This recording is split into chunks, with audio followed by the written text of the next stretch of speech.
सच्ची मुठभेड़ के दर्शकों को सतीश धर का नमस्कार। आज हम कवि मित्र डॉक्टर तुलसी रमन की पुस्तक व्यक्तिवाचक पर इस पटल के माध्यम से चर्चा करेंगे। व्यक्तिवाचक पुस्तक डॉक्टर तुलसी रमन की हिमाचल प्रदेश की सांस्कृतिक धरोहर को सहेज संवार कर प्रस्तुत करने वाले महान विभूतियों का दस्तावेज है और यह पुस्तक हिमाचल प्रदेश के सांस्कृतिक उद्भव की कहानी है, जिसे साहित्यकार तुलसी रमन ने अपने शब्दों में अत्यंत ही सुरुचिपूर्ण ढंग से प्रस्तुत किया है।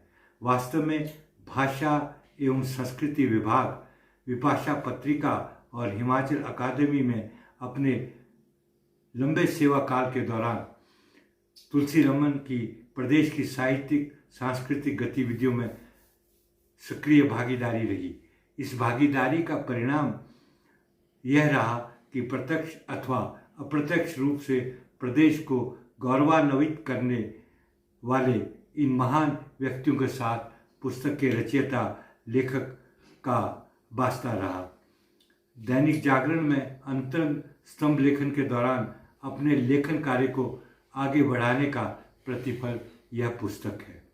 पुस्तक में हिमाचल प्रदेश के संगीत, नाटक, भाषा, साहित्य, ललित कला, लोक संस्कृति, इतिहास और जनजातीय संस्कृति के हिमाचल प्रदेश के 40 चुनिंदा विभूतियों को सम्मिलित किया गया है।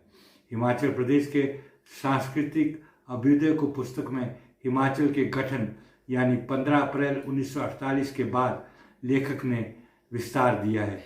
हिमाचल के अभ्युदय की कहानी हो और डॉक्टर यशवंत सिंह परमार का उल्लेख ना हो, यह कैसे संभव हो सकता है। लेखक ने हिमाचल निर्माता स्वर्गीय डॉक्टर यशवंत सिंह परमार को सच्ची श्रद्धांजलि अर्पित करते हुए डॉक्टर परमार के चिंतन से पाठकों को अवगत कराया है। प्रदेश की संस्कृति पर डॉक्टर परमार के महत्वपूर्ण कथन को उद्धृत करते हुए लेखक ने कहा है, डॉक्टर परमार कहा करते थे, हिमाचल प्रदेश को अपने लोगों पर नाज है क्योंकि यहाँ की संस्कृति इसकी सच्चाई है। ईमानदारी, चरित्र की खूबसूरती, इसके अंदर ऐसे कई जखीरे हैं, इसलिए हमें इस पर गर्व है। डॉक्टर परमार के प्रयासों से हिमाचल में कला, संस्कृति व भाषा अकादमी की स्थापना की गई थी। कालांतर में भाषा एवं संस्कृति विभाग भी अस्तित्व में आया। शिमला कई वर्षों तक सांस्कृतिक गतिविधियों का गढ़ रहा है। गेयटी थिएटर में कई नामी गिरामी ख्याति प्राप्त कलाकार जुड़े रहे हैं। इन सब का जिक्र लेखक ने अपनी पुस्तक में किया है। लेखक ने संगीत, नाटक प्रखंड में लोक गायक और गायिकाओं के अतिरिक्त राष्ट्रीय फलक पर खास पहचान बनाने वाले 3S ठाकुर, मनोहर सिंह, मास्टर लच्छीराम के अतिरिक्त गज़ल गायक मास्टर मदन को भी स्थान दिया है।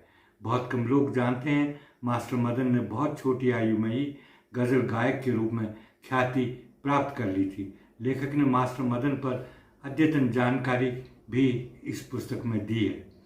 भाषा, साहित्य और संस्कृत साहित्य वर्ग में जिन शख्सियतों को लेखक रमन ने अपनी पुस्तक में सम्मिलित किया है, उनमें कवि श्रीनिवास श्रीकांत भी हैं।